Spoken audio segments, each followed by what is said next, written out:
This is the Jump Around with Jim Rutledge and Brad Nortman, outfitted by Iron Jock.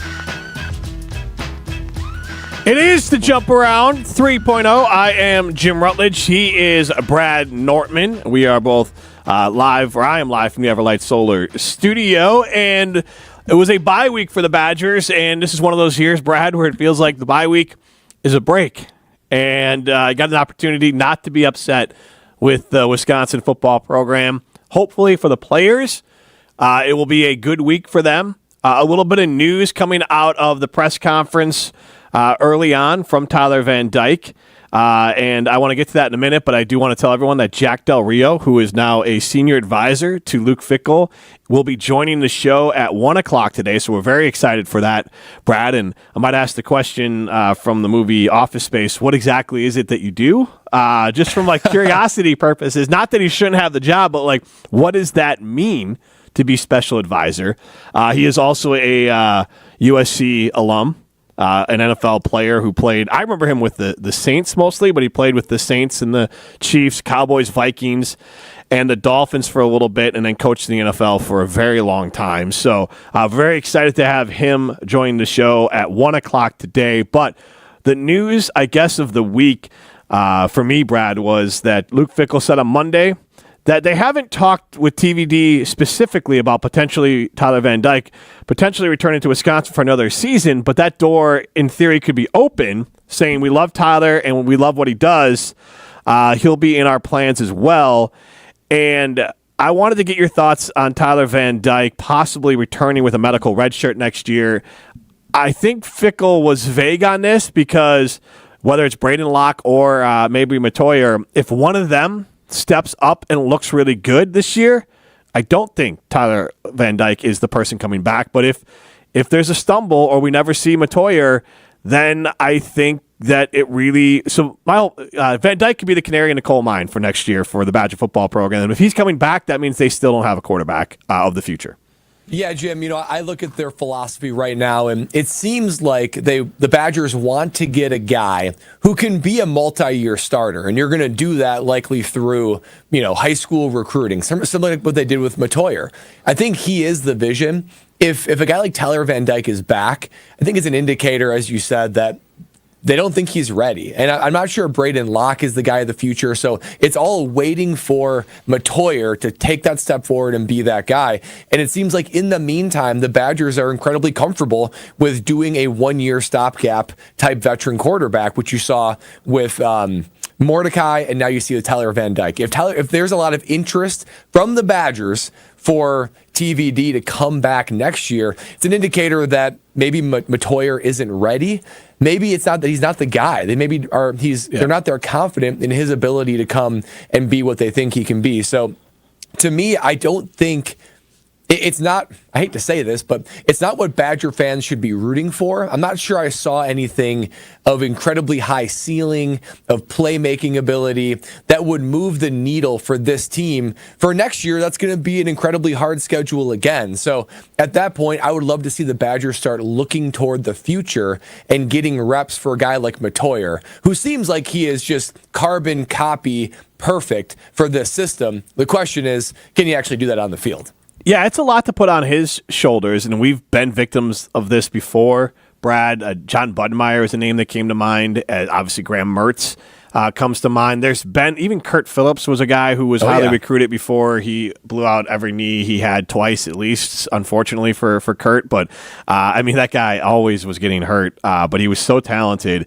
And he might have been one of the greats for Wisconsin. It just didn't work out physically. John Budmeyer, same thing. I think it was a lot of neck and shoulder things for Budmeyer that just never clicked. He never was healthy enough to do it. So I hate to be, and this is the problem at Wisconsin, is that it's always one guy. So it's like we got one person that has the stars or the accolades, and you pin all your hopes on them, and then it ends up being Scott Tolzien in the past or Joel Stavi, and it works out.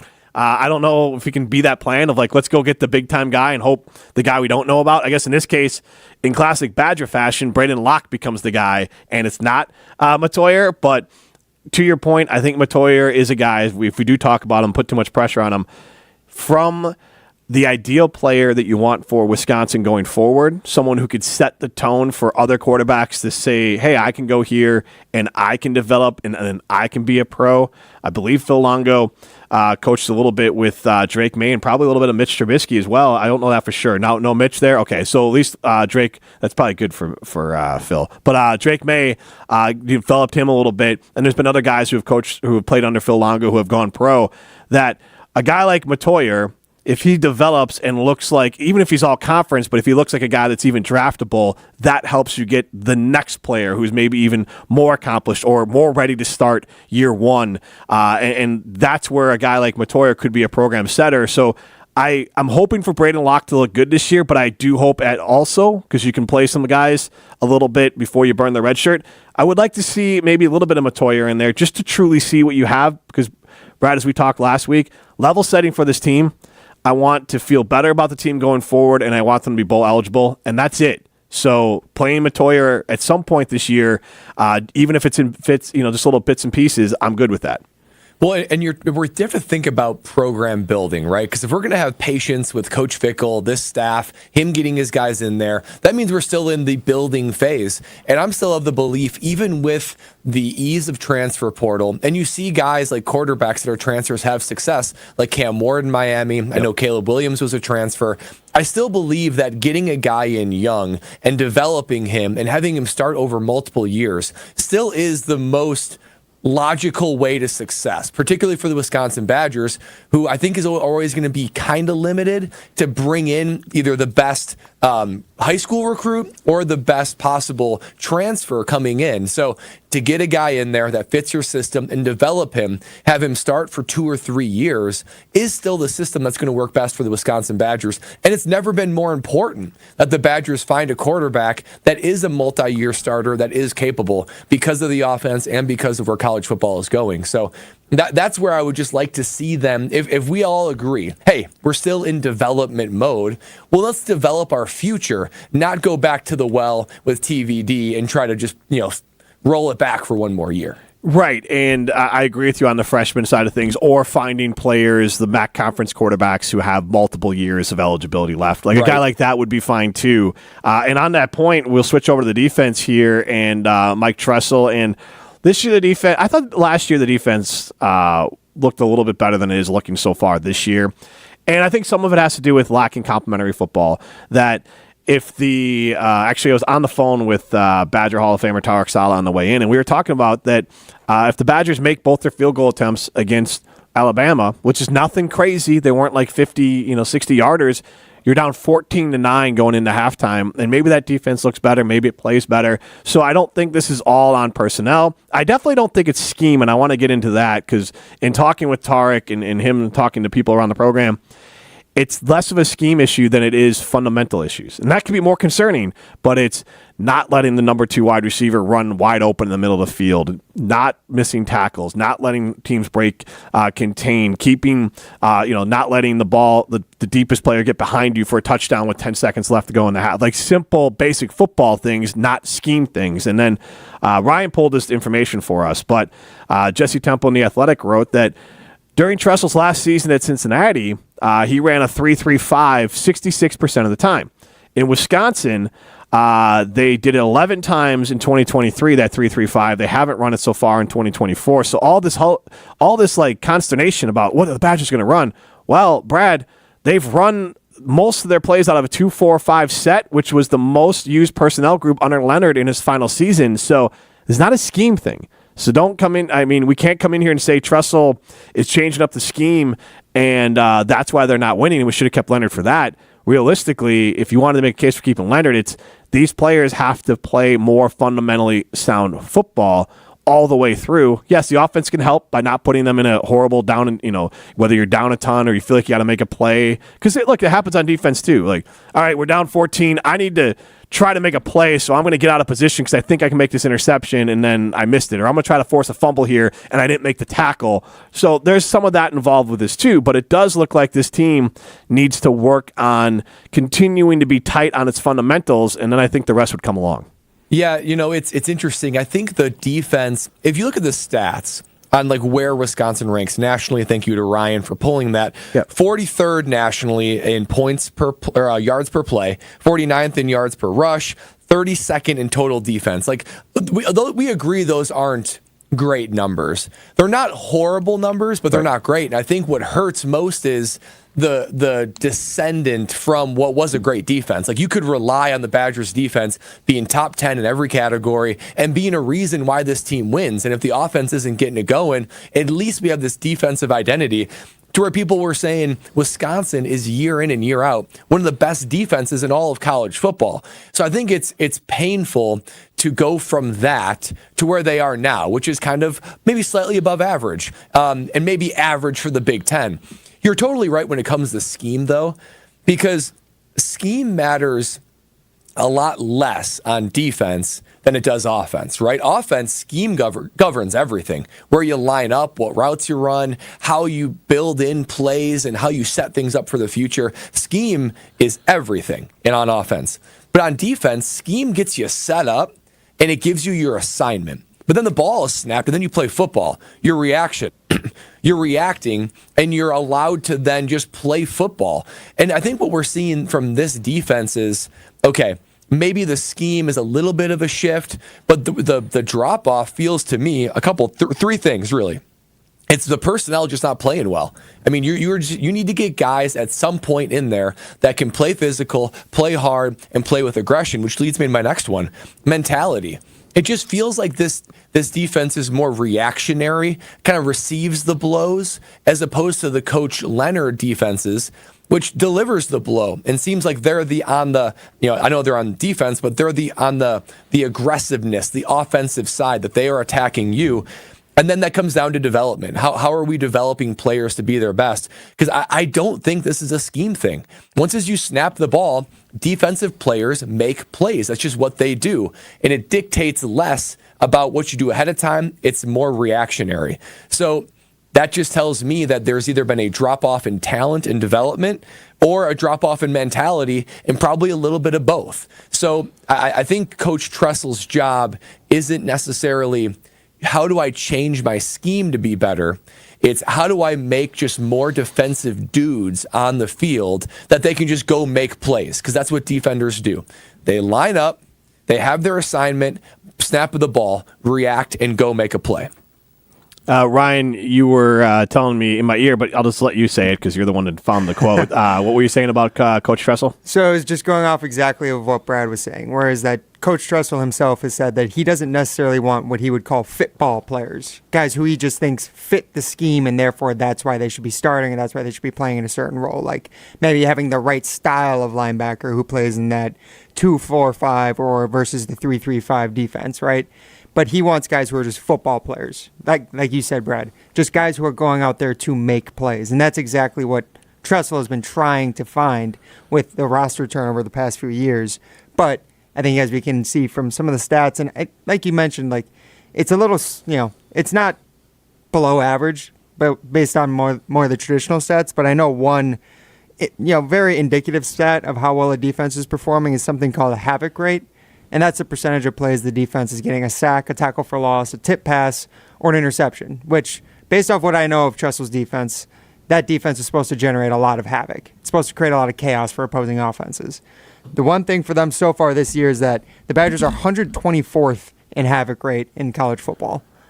So that's an indicator that while they might have the right guys, maybe they're just not playing free and flowing the way you said, Brad. Well, and I want to tie that a little bit to recruiting. And you've mentioned it before, Brad, and I think one of the things with Leonard that you need to keep in mind is that he was playing in an era and he left, coached in an era, and he literally left Wisconsin as this era made this big jump. But college football is making this change. That you were able, the name Keanu Benton came up in conversations. And it's like, well, Keanu Benton was not viewed as some prime prospect when he came out of, Janesville.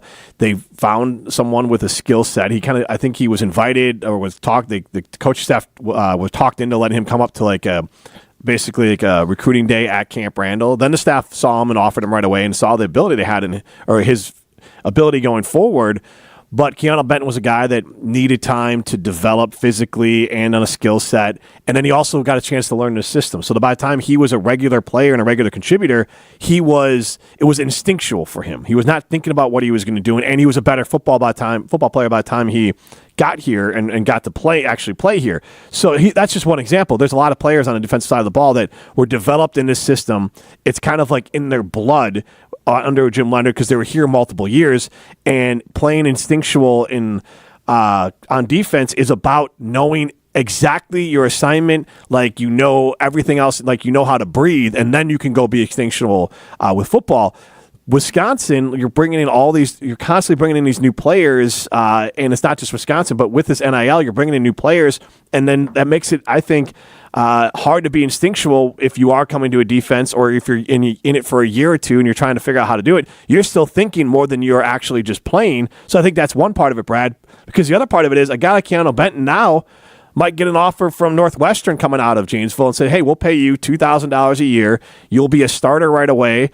Or $2,000 a month. You'll be a starter right away. And then as you go along, you can just work your way pro instead of going to Wisconsin and sit on the bench 2 years getting paid nothing. So a lot of these, they're not even losing players to big-time schools. They could be losing players to Western Michigan or Northwestern or South Dakota, all these other schools that now have a little bit of capital to spend. And if you're an athlete, hey, I love Wisconsin, but I would love $20,000 and the opportunity to play. And so Wisconsin, and you brought this up before, I think part of their struggles defensively is that they don't have this sort of ability to recruit and develop defensively like they used to. Yeah, you're exactly right, Jim, because that was the secret sauce of Wisconsin. I saw it during my time at Wisconsin with Chris Borland, J.J. Watt. I mean, there were plenty of guys that came in that were, recruited, but they weren't guys that you circled and said, this guy's going to be an All-American. This guy's going to be a problem even in the NFL.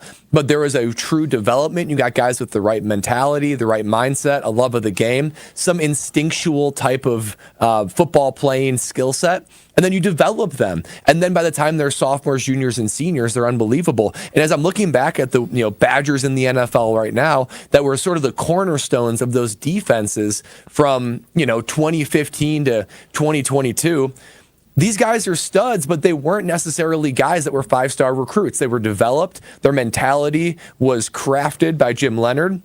And they have now taken their development and their skill set and their learning of instincts in the football field, and they're translating it to even a higher level. So I don't know how the Badgers do that in today's day and age when development takes a back seat to just how can I play, how can I get money. That's where I'm concerned with this Badger team on either side of the ball for roster building, because the things that made Wisconsin unique as far as recruiting or as far as developing, those things have been watered down by the greater economics that is transfer portal and NIL. So that is what is facing Coach Tressel right now, is how can I take these guys that probably aren't as ready as I'd like them to be, and there's going to be more turnover than ever before. How do I take those guys and just let them play football? Because as you were saying when we started this conversation, fundamentals, guys wide open, no contain, that is defensive basics, absolute basics. Every defensive scheme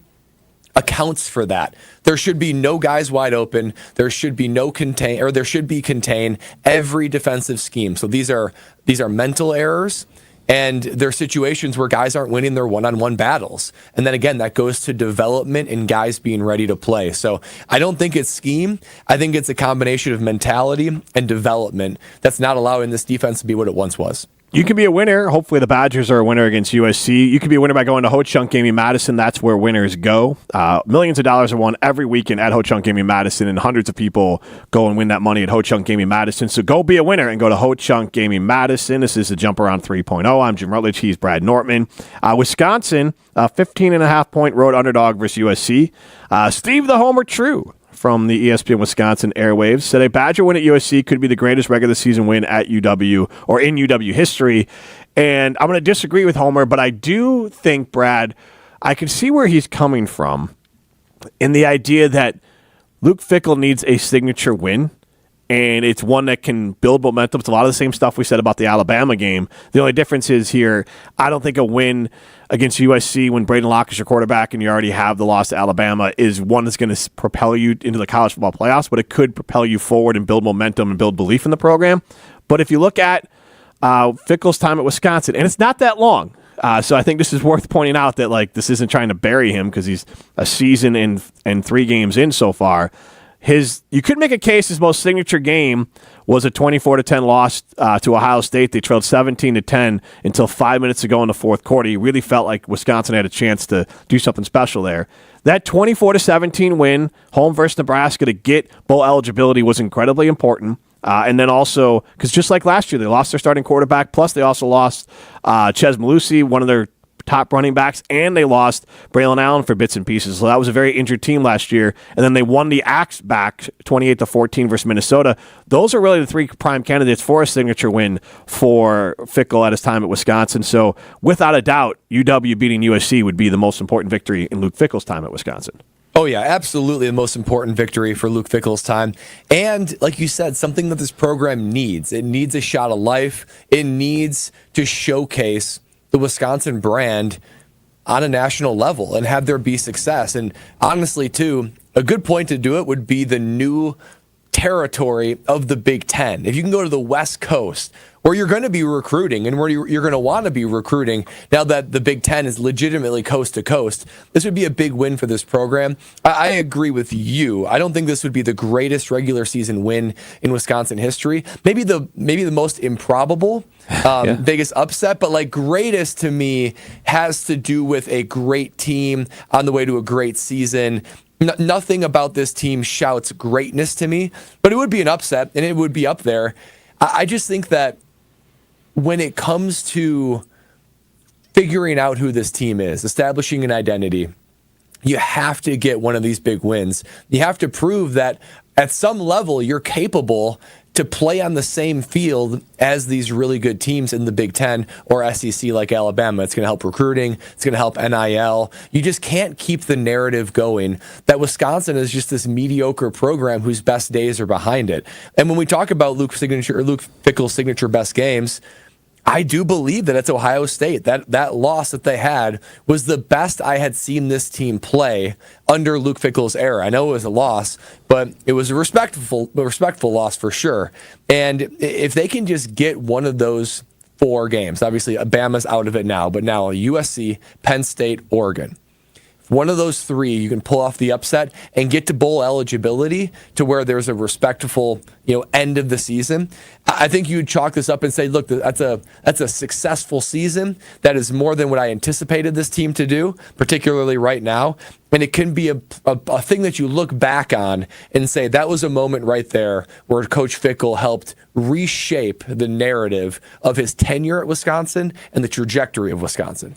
This is the Jump Around 3.0. We're brought to you in part by Simden Chevy in Mount Horeb. As I was making my way back from having lunch with Tyler at Simden Chevy in Mount Horeb, I was driving my big blue truck from Simden and made my way from Mount Horeb, only minutes away from a better buying experience at Simden Chevy in Mount Horeb.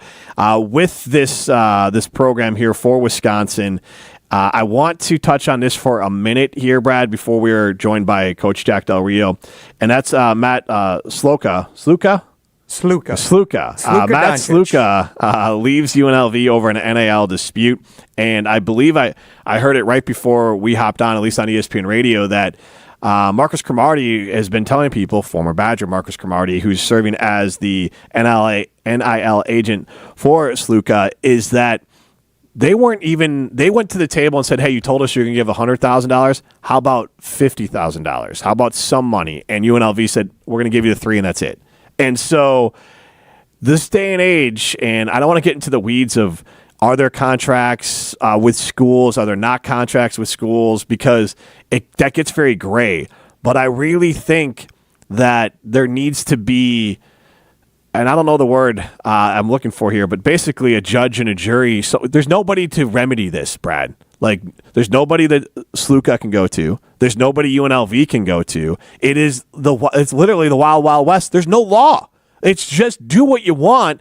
and say what you want, whether you're UNLV allegedly offering $100,000 or you're Sluka trying, in some people's minds, trying to get some money now that you're playing well. Either way, the whole thing is screwed up because there's no rules.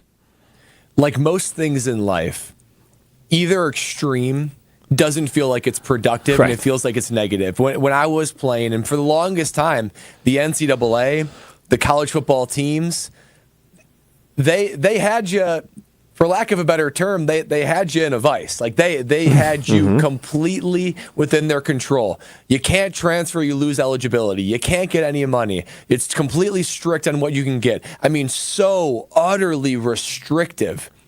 And now it's swung to the completely other side, where it is get what you can get, nothing's off limits, ease of transfer. Just the pendulum swinging to this is reflective of how far it's come, and it was just an overcorrection from decades of restriction now leads to an overcorrection of absurdity is really what it is. It's the wild, wild west. All these big dollar values are thrown around, verbal promises, nothing written. I don't know who controls collectives. I don't know what coaches can do and not do. I don't know if any player walks into a program knowing if and when or how they're going to get paid or promised anything. So to me, I look at this and I just say, any logical person would look at this and say, this needs to be corrected. We need to find some middle ground and find it fast before college football as we know it changes forever. And it already has. I'm not sure there's no going back to what it was before, right? It is money driven. Now you have to figure out how to make that such that it's not completely off the rails and that there's no rules. Because right now there's no rules, there's no governing, and then you're going to deal with this where UNLV was on its way to a promising year. Promising. 3-0. They were like in the conversation for maybe that 12th seeded team in the college football playoff. This is just going to be the first of many, and I would hate to see it happen to Wisconsin, where if a guy comes in demanding more money, unfulfilled, and they can't do it, and he sits out. I mean, this is NFL is a copycat league.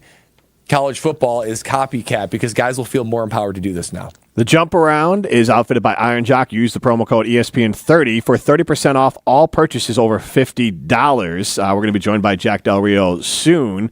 Jim Rutledge, Brad Nortman with you. And Brad, with this, it just seems so simple as far as the NIL, and I feel like they got to get in front of it. And it's every other, really any walk of life, when there's money involved and money is changing hands, you got to put some systems in place. So it should be very simple of creating a governing body, collective bargaining where the players seek representation, but you can fix the portal a little bit without a lot of work, and you can fix the NIL. There's nothing wrong with the portal and the NIL, I think, at all. The problem is, no matter what you're trying to execute, if there was no rules involved, like imagine NFL free agency if there's no rules involved. I mean, you have to put some structure into it. And I will stand firmly on this. The players should be paid. There's nothing wrong with NIL. There's nothing wrong with the portal. They just have to tighten up the portal a little bit, and they just have to install some sort of structure. It can't be the Wild West on the NIL side of things. I'm right there with you, and I don't know if it's creating some kind of salary cap. Like each team themselves, the school can pay the player, but I don't know. I don't even know what number to guess. Yeah. Is it $5 million? Like I saw $20 million was the cap. I've seen that a few times. So that would be reasonable. So then every team has a little bit of a cap, but then if you want the ability to move the needle, anything else you want contractually, you want one of our own great partners to be shoulder to shoulder next to the University of Wisconsin and sign these guys to various partnership deals and sponsorships. Unlimited cap on that. Like you go and get whatever sort of endorsement deal you want. And if there are companies that want to help, the school do that, you go for that. But as far as a direct payment expected from player or to player from program, or these NIL collectives that are basically donations to help create a salary cap, I don't see how you can operate without any kind of structures, without any kind of limits, because you're living in a world where promises are being made and not kept. I don't even know how realistic some of these numbers are. You see some guys estimating making millions of dollars a year, and those are marquee names. How accurate is that even? It's just so murky. It's so gray. And it's taking away from the sport, right? Like we want a good on-field product. We want rivalries. We want passion. We want an organic type of college football. And that is what allows you to love the game so much. It's what made it feel different from the NFL, where it is organic, it is true, and it feels like we're far away from what that used to be in today's college football. It's honestly, Brad, become what they didn't want it to be. When, the idea of the SEC bagman and everyone's just going to play for anyone and it's all going to be about money and there's going to be haves and have-nots. The NCAA did nothing. It let it all the way to the Supreme Court. It didn't have to get that far. They could have stepped in and done something. Greed, to me, is the biggest reason why. Like, they didn't want to give up a nickel's worth of the money that they wanted to keep instead of trying to figure out a way to make it work with the players and figure out something where these players. Because you know what, Brad? Also, this isn't even NIL. Let's be honest. This is pay for play. That's exactly right. And that's the other part of it. We also have to call it we have to call it by its proper name. Unfortunately, this is I shouldn't even say unfortunately, but this is not name and likeness. Name and likeness is if Brad Nortman, when he played for the Badgers, wanted to run a Brad Nortman punting camp and you wanted to make, $5,000 doing so from the families that would come to it. Great. Name and likeness would have been like a fan could have bought you dinner and it would have been fine. That's not what this is. This is now paying players. So I think we also just have to call it by the right name. Maybe it's because I'm reading Harry Potter, but you can't give something power. You can't fix something by thou that shall not be named. This is pay for play. That's what this is, and we just need to fully acknowledge that it's pay for play and either roll with it or change it, or then make it truly name and likeness. One or the other. But we cannot call it by the wrong name. And Jim, before we have Jack Del Rio join, I'll ask you this. Because of all that, we're in total agreement. Does it change the way you watch and feel about college football? Because it does for me. I know I'm an old head from the days of past where guys didn't get that. But even just as a fan, it changes the way I watch the game. I would say more it changes the in-between. In the actual game, I'm not thinking about it a lot. It's it's after the game, it's in between, it's our show. That's what I'm thinking about it. That unfortunately, and this is still not the narrative that I think the NCAA or the Badgers or any program wants out there, is this conversation about players getting paid or players getting screwed over or schools not getting screwed over by players, whatever it is. That's the conversation I'm kind of sick of. Or even recruiting. It's not about do they like the program, do they like the school, do they like the community. It's all about do they like the bagman. And again, I don't fault the players for that, but because we've instilled no rules at all, it's become, again, I'll say it again, the NCAA has allowed college sports to become exactly what it didn't want it to become by letting it get all the way to the Supreme Court. The Supreme Court blows it up. I remember Chris McIntosh, Badger athletic director, talked to some people about this, blew the whole thing up, and basically said you can't instill anything until you collectively bargain with the players on this, and they've still gotten nowhere closer to that. And so they know what they have to do. They have to figure out a way to come up with a contract with the players, and they haven't done it.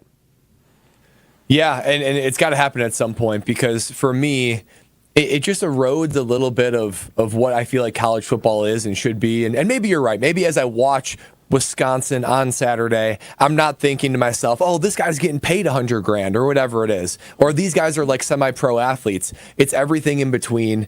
And it takes away a little bit of what I feel like college football should be and what made it different from the NFL. There was a real, you-rah-rah organic type feel on college campuses within the building, whatever. I mean, that is part of the team building that makes college football unique because when you get to NFL, I don't know how these college athletes feel right now. When they step inside and they put on the W, does it feel organic or does it feel corporate?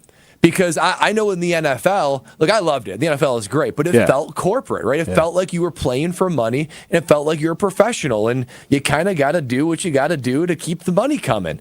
And I wonder if these guys walk into the locker room and think, these guys are my brothers. I'm playing for the W on my helmet. That is bigger than I am. And the student side, like all the things that make college football great, it's that organic you rah rah type of family atmosphere that you just lost in the NFL.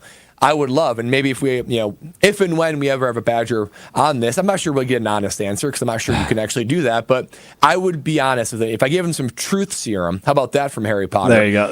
Yeah. Like, would they say, yeah, it's different. It feels more corporate than it does college. And to that point, I think we're going to have Jack Del Rio on the phone. So I know, Brad, you have to kind of get out at 1:15. So I'll let you ask the first question or two to Coach so you can get in what you wanted to ask him once we get him up. So you won't see him on the video stream, but you will hear him.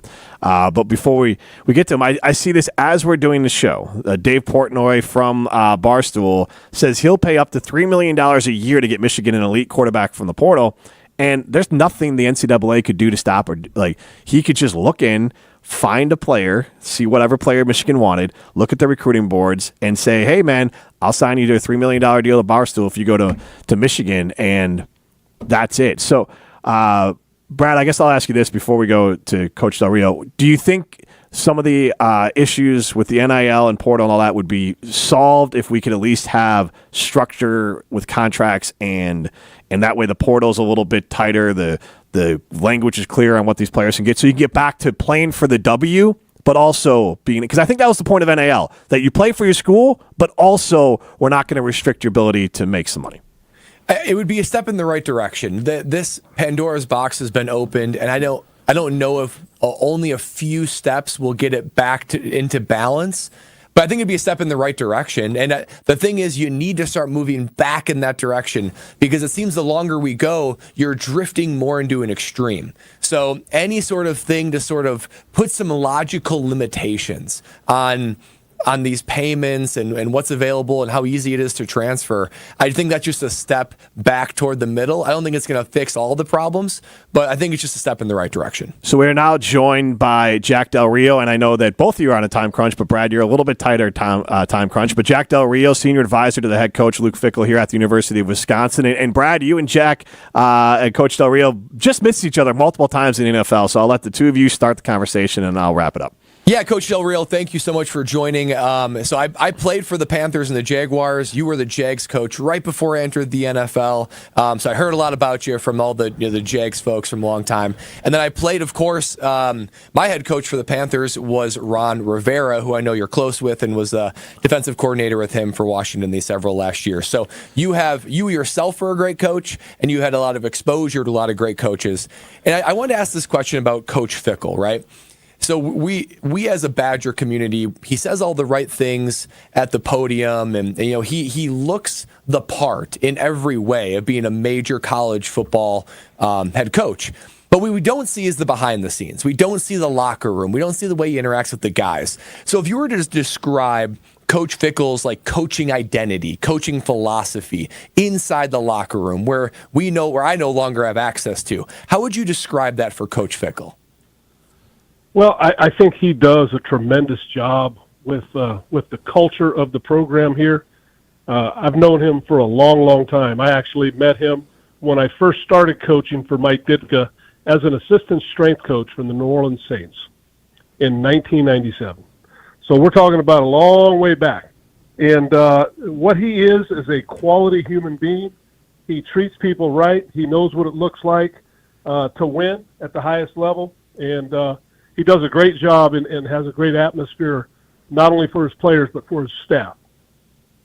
I think that's fantastic, Coach. And again, thank you for carving out the time to join us. And I want to reference that, you played college ball at USC, and I can't imagine at any point in your career at USC you thought Big Ten rival Wisconsin would be on the docket as a regular opponent going forward. How crazy is some of the new conference realignment that Wisconsin and USC are now in the same conference, and the conference is the Big Ten?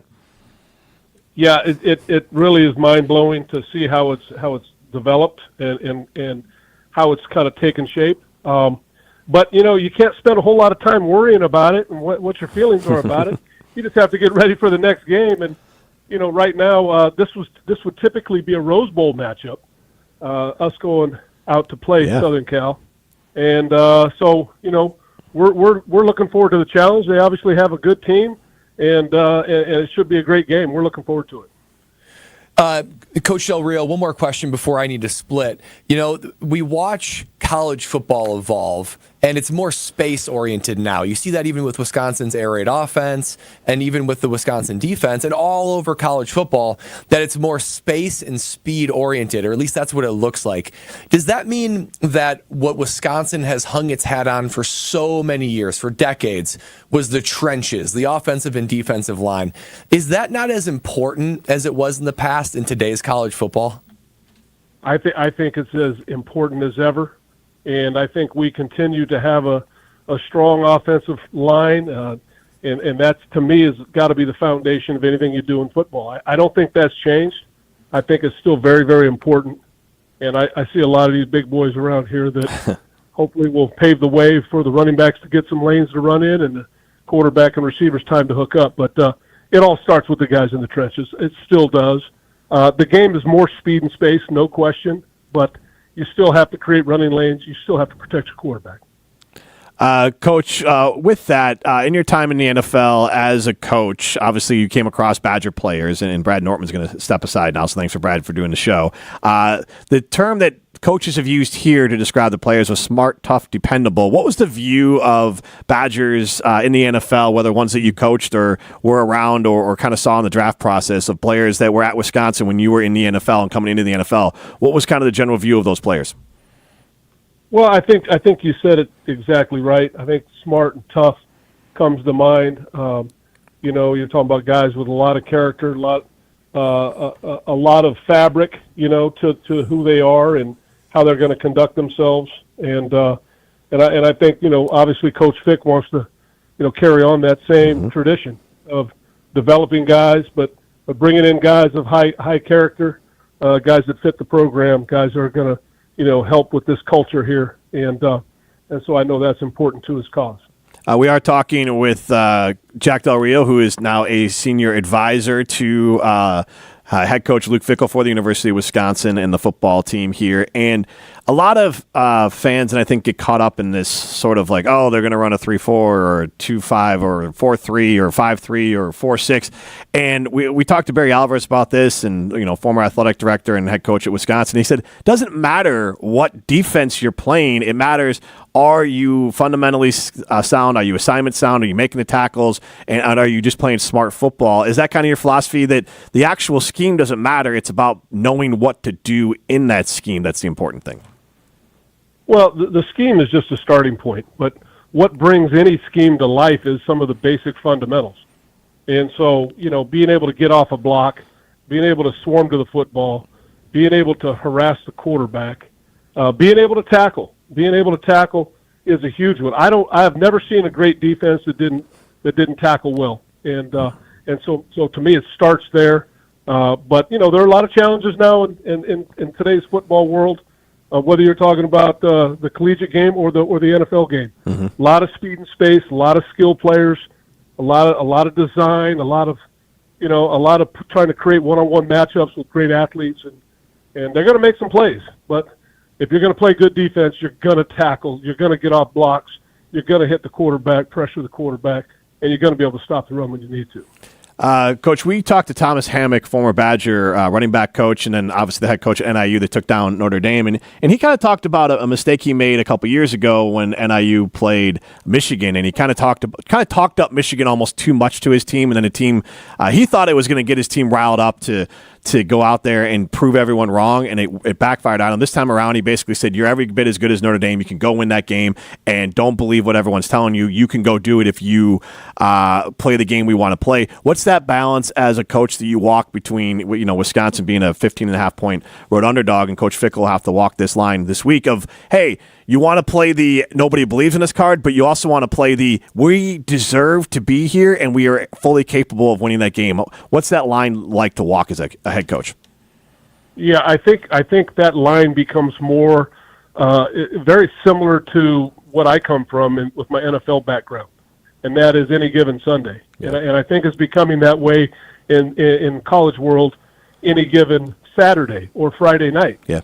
I think what you're seeing is, teams, there's enough going on with with one squad, like back in the 70s, maybe one squad could be 3 or 4 deep with studded players, and there was a discrepancy between the talent level of one team and another. I think it's much more even nowadays. I think you have a legitimate opportunity. It's about which team goes in and executes. Which team goes in and makes the plays. And, Coach, last question I have for you is that Coach Fickell basically post-game, and I'm sure this was the message to his team, or he said this message to his team, that after the Alabama game, he said that's a good old-fashioned butt kicking, and if you haven't had one, then now you know what it's like. So what's the process of allowing the team to see what they did wrong, but also building this team up over the bye week? And I don't know if it's good or bad they had the bye week here. Obviously, with the quarterback injury, more snaps the better, and practice for Locke is good. But allowing the team to realize, hey, that wasn't the game we wanted, but we have to get right back at it because it is USC coming up, and we have a week to do it. So what's that balance of, hey, here's what you did wrong, but we need to get all of our confidence back because this is another tough challenge for us because we're in a big boy conference? Yeah, I think all of that is true. I think the approach has been, we're starting conference play now. And so let's get ourselves prepared to play complementary football, all 3 phases contributing. Special teams, we need some plays, help turn the field position into a positive thing for us. Offensively, we need to score points. Defensively, we need to shut them down.